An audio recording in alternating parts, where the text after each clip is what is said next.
Wake the fuck up.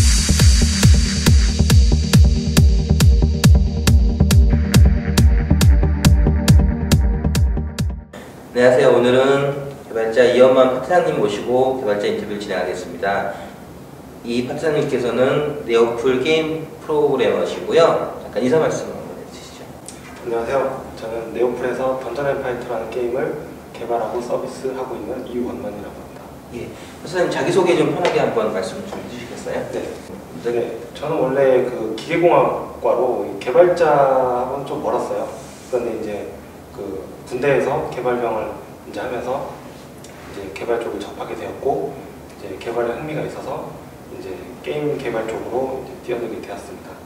군대 개발병은 어떻게 가는 거예요? 네, 군대 개발병은 이제 시험을 쳐가지고 면접을 보고 이제 까다로운 심사 과정을 거쳐서 가는데, 저 같은 경우는 이제 전산병을 가가지고 좀 편하게 가려고 갔는데, 이제 어쩌다 보니까 이제 개발병으로 들어가게 되었는데, 이제 그쪽에서 많은 이제 경험을 이제 쌓게 되고, 결국 개발자로 이제 전향하는데 큰 이제 역할을 했다고 할 수 있습니다. 아, 그럼 군대 개발병은 군대 관련된 프로젝트가 있으면 그것도 같이 업체들하고 같이 개발을 하고 그런 건가요? 그렇죠. 그 삼성 SDS 같은 이제 업체 SI 이제 큰 업체들하고 이제 같이 협업을 하면서 이제 군대 내 전산 시스템이나 이제 뭐 인프라 같은 것을 구축하는 일을 했습니다. 군대 나오셔서 사업도 하셨다고 잠깐 말씀하셨는데, 네. 어떤 교육용 프로그램 쪽이라는데 어떤 거였어요? 네, 제가 사업을 한 건 아니고요. 이제 군대 고참하고 같이 했는데, 네, 그 역사 교육 시뮬레이션을 이제 개발을 해가지고 이제 컨텐츠 쪽으로 이제 그 애들 교육을 위한 이런 이제 컨텐츠를 개발을 하려고 했었습니다. 이제 주로 그 우리나라 삼국시대 고구려 백제 신라에서 이제 바른 역사 교육을 심어주기 위해 이제 개발을 했었습니다. 바로 그러면 그 졸업하신 다음에 게임 업체로 들어가신 건가요? 네, 이제 교육용 시뮬레이션 개발을 하다 보니까 이제 좀 이 길이 내 길이다라는 이제 느낌이 들더라고요. 이제 뭔가 보람도 있고요. 왜냐면 그 컨텐츠를 개발을 하다 보면 그 주 고객층이 보통 애들이잖아요.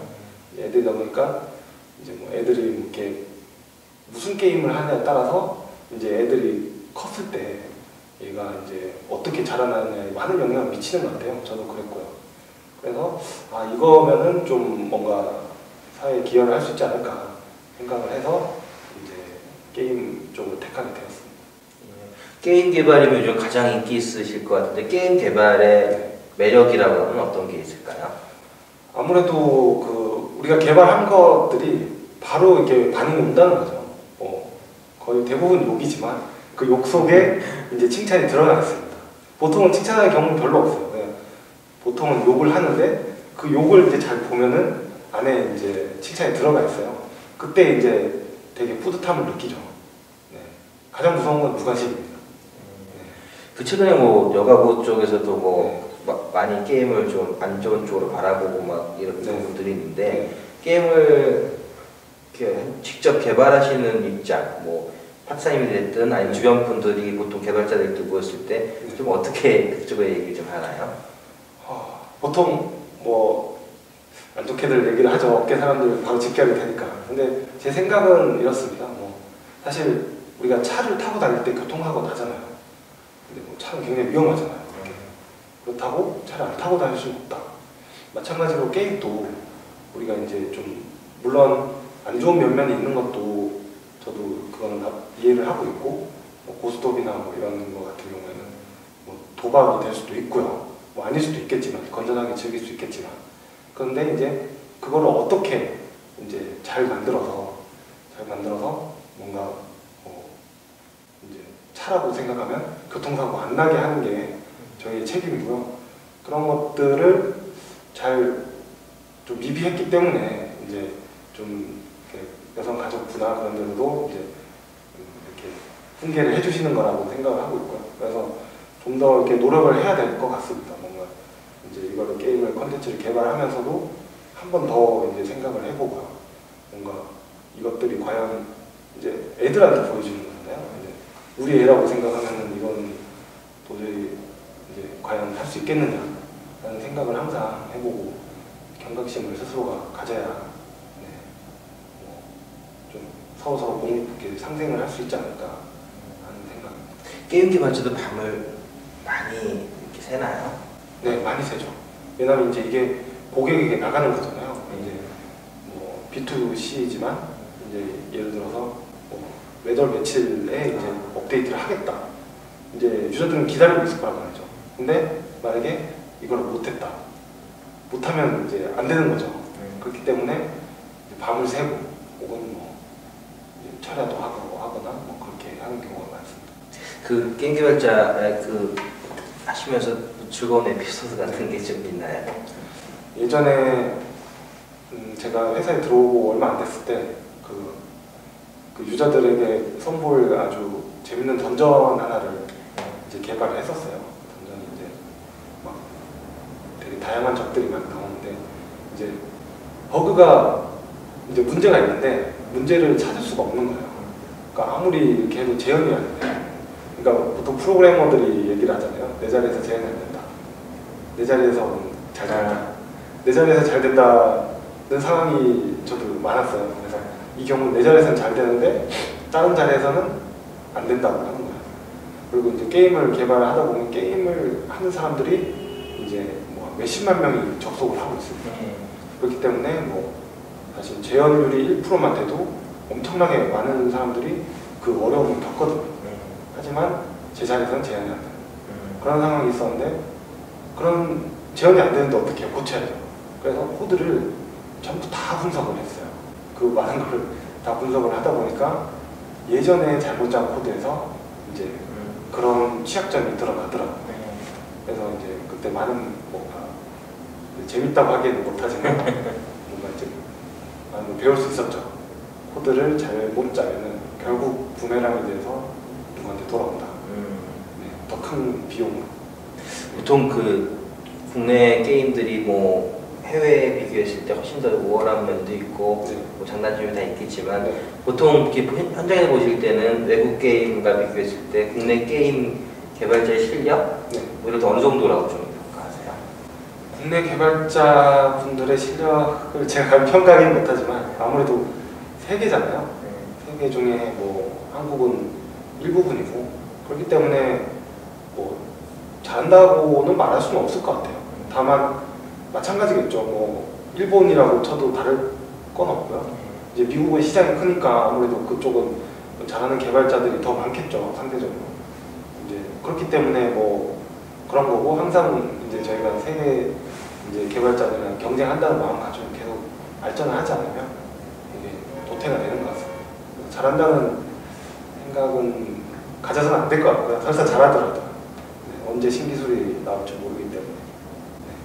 그 제가 좀 이 게임을 잘 몰라서 그런데 게임의 종류를 좀 약간 설명을 좀 해주실 수 있나요? 그리고 네. 하시면서 네오플 게임 뭐 자랑할 게 있으시면 네. 말씀하셔도 될 것 같아요. 뭐 게임 장르는 이제 보통 분들이 많이 알고 계시죠. 뭐 롤플레잉, 뭐 시뮬레이션, FPS, 뭐 보드 게임, 아케이드 게임 뭐 이런 것들이 있을 테고요. 그 중에서 이제 저희 네오플은 이제 던전 앤 파이트라고 이제 롤플레잉 게임이죠. 역할 수행 게임을 이제 개발하고 있고요. 이제 이 게임이 이제 지금 중국에서 이제 동시 접속자 400만 뭐 이런 식으로 기록을 하고 있고 아주 큰 비중을 차지하고 있는 이제 게임입니다. 그래서 굉장히 자부심을 느끼고 일을 하고 있고요. 앞으로도 계속 일을 할 수 있었으면 좋겠습니다. 이걸 지속적으로 업데이트 개발을 하시는 거예요? 그렇죠. 그러니까 게임이 이제 예전에는 이제 패키지를 하나 내고 끝났어요. 패키지를 하나 내고 이제 개발자들은 이제 휴가를 갈 수 있었죠. 근데 이제 그 세상이 바뀌면서 이제 사람들이 금방 질리잖아요. 보스를 깨면 그냥 접어버리죠. 그렇죠. 이제 그거를 계속 이어나가기 위해서 보스를 깨면 다음 보스를 만들어주고 다음 컨텐츠를 계속적으로 만들어주는 뭔가 이런 사이클을 거치고 있죠. 그러면 언제 쉬세요? 사실 글쎄요. 이제 틈틈이 쉬어야 되는데 유저들이 계속 눈이 이제 올라가세요. 이제 올라가시고 그러다 보니까 개발 환경 이제 상승되는 속도는 그렇게 빠르지 않은데 이제 유저들 눈은 빠르게 올라가기 때문에 쉴 시간이 아마 점점 줄어들지 않을까. 이게 뭐 제가 비밀일지는 잘 몰라서 여쭤보는데 예를 들어 그렇게 던전 파이터나 그 어떤 게임 만들 때 네. 개발자분들이 몇 분이 좀 붙어서 이렇게 작업하는 거예요? 지금 던전 앤 파이터 같은 경우에는 개발과 개발 유관 부서만 200명, 300명 됩니다. 이제 해외 서비스도 있고요. 이제 서버 개발, 클라이언트 개발, 뭐 사업부 뭐 이런 거 다 합해서 2, 300명 정도가 붙어 있고요. 네. 그래서 아주 좀 거대한 프로젝트죠. 커뮤니케이션도 굉장히 중요해지고요. 그러면 개발자들끼리 굉장히 이렇게 협업이 잘 돼야 되는. 그렇죠. 협업이 굉장히 이제 생명이 되는 거죠. 어떻게 보면 그 제가 SI도 했었는데 SI도 물론 협업이 중요하지만 이제 이렇게 거대한 프로젝트 같은 경우는 협업이 더 중요한 것 같아요. 네, 내가 아무리 혼자 잘라도 이게 이제 주변에서 받쳐주지 못하거나 아니면 내가 커뮤니케이션 스킬이 없으면 나는 뭐 보통 사람보다 더 못해지는 뭐 이런 게 점점 규모화되고 이제 대기업화되는 것 같아요. 이 산업도. 그럼 보통 게임 개발자가 되겠다 생각하시는 분들은 뭐 어떻게 예를 들어 학생 같은 경우는 네. 뭘 준비를 좀 해야 되나요? 보통은 이제 제가 면접도 많이 보는데 이제 면접 보면 이제 보통 신입분들이 스킬을 많이 그 익히시려고 노력을 하더라고요.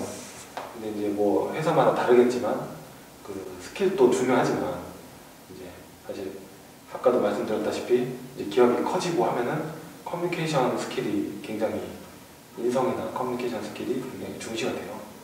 내가 아무리 실력이 뛰어나더라도 이제 뭐 상대방에 대해서 굉장히 적대적인 태도를 보이고 인성이 좋지 않으면 그 사람은 실력이 뛰어나도 별로 소용이 없거든요. 물론 뭐 혼자 하는 프로젝트에서는 뭐 그런 사람이 굉장히 괜찮을 것 같아요. 근데 이제 이 정도 규모의 프로젝트면 커뮤니케이션이나 뭐 인성이 하자가 있는 상태로 오면은 굉장히 이제 있으니만 못하는 상태가 되는 거죠. 그래서 이제 스킬도 중요하지만 이제 그런 뭔가 목표라든가 동기 뭐 부여라든가 본인의 뭔가 인성이 사실 하루아침에 바뀌어지는 건 아니지만 긍정적인 마인드를 자꾸 가지면 조금씩은 이제 바뀌잖아요. 이제 그런 것들을 좀 많이 어필을 하면은 좋은 결과 있지 않을까 생각해요. 여기서 말씀하시는 스킬은 어떤 거예요? 그러니까 뭘 공부를 좀 해야 되는? 그러니까 보통 뭐 다이렉트 X나 3D 이제 보통 학원 이제 다니셔서 이제 스킬들은 다들 많이 배우세요. 석성 과정 이렇게 포트폴리오 같은 것도 가져오고요. 이제 어떤 게임을 하나 만들어 가지고 뭐 쉐이더 뭐 요즘 쓰이는 신기술 쉐이더는 신기술이 아니지만 뭐 각종 신기술들 뭐 지형 알고리즘 뭐 LOD 같은 거 뭐 레벨 오브 디테일 뭐 이런 것들을 이제 이렇게 해서 포트폴리오를 가져오시는데 이제 그런 것도 물론 중요하죠. 중요한데 이제 사실 그런 거는 이제 프로젝트에 따라서 많이 달라요. 그러니까 내가 실컷 이런 기술을 배워도 정작 회사에서는 쓰이지 않는 기술이 대부분인데 사실 좀 그냥 내가 지식이 많다 정도만 어필할 수 있지만 별로 도움은 안 되는 거죠. 네.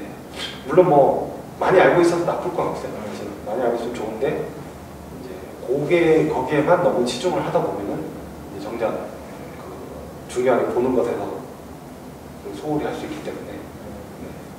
그 스킬은 그런 걸 의미하고 이제 요즘 학원에서 그런 걸 잘 가르쳐주고 네. 그 파트타임 보면 공부를 계속 하셔야겠어요. 그러면. 그렇죠. 네. 공부를 이제 계속 해야 되는데 이제 업데이트가 이제 계속 아까도 말씀드렸지만 촘촘하게 있기 때문에 공부할 시간이 사실 별로 없어요. 그래서 책을 통한 공부보다는 이제 약간의 실무를 하면서 배운다는 생각을 많이 가지고 있습니다. 그러면 지금 7년 차 이제 되시는데 네. 아까 기계공학과라는 말씀을 네. 하셨는데 좀 이게 관련이 좀 있나요? 사실 이제 게임이 물리나 이제 그런 동역학 쪽인 것들이 많잖아요. 그래서 이제 기계공학과가 보통 생각하기에 뭐 이렇게 볼트 쪽이라고 생각하면 많은데 그런 게 아니고 이제 그 역학 같은 경우가 많기 때문에 그런 경우는 굉장히 게임 하는데 응용적으로 많이 도움이 되고 있어요. 게임 개발하는. 주변 개발자분들 중에서도 게임 쪽 하시는 분들 중에서도 그 인문대나 이런 쪽 사회학 이런 쪽에 하시는 분들도 좀 많이 좀 있나요? 네, 저희 회사에도 지금 경영학과 그 재학을 하시다가 네. 이제 졸업하셔서 이제 이쪽 오신 분도 있는데 아까도 그 인성이 중요하다고 했잖아요. 네. 이제 인성도 인성이고 다양한 경험도 굉장히 중요하다. 아, 이제 개발자가 보통은 이제 외골수가 되기 쉬워요. 이제 외골수가 되기 쉽고 내가 아는 지식으로 모든 거를 풀어 나가려고 하기 쉬운데 이제 사실은 그렇지 않잖아요. 인간관계도 그렇고 모든 거를 이제 개발자의 시각으로 풀어 나가는데 그러면 마찰도 많고 근데 뭐 인문학이나 다른 학문, 다른 뭐 전공 이런 거를 이제 배우면 보다 시야가 넓어져서 이제 많은 게임 개발하는 데도 많이 도움이 되는 것 같습니다. 저희가 이 개발자 인터뷰를 다시 시작하면서 개발자들한테 뭐 조언 같은 말씀을 좀 드려봤더니 어떤 분은 소스 코드를 분석을 해서 본인 거를 만들어 다 공부를 해라 뭐 이런 말씀도 많이 하시는 것 같아요. 그러니까 학장님만의 노하우, 개발을 잘하기 위한 노하우가 있다면 어떤 게 있나요?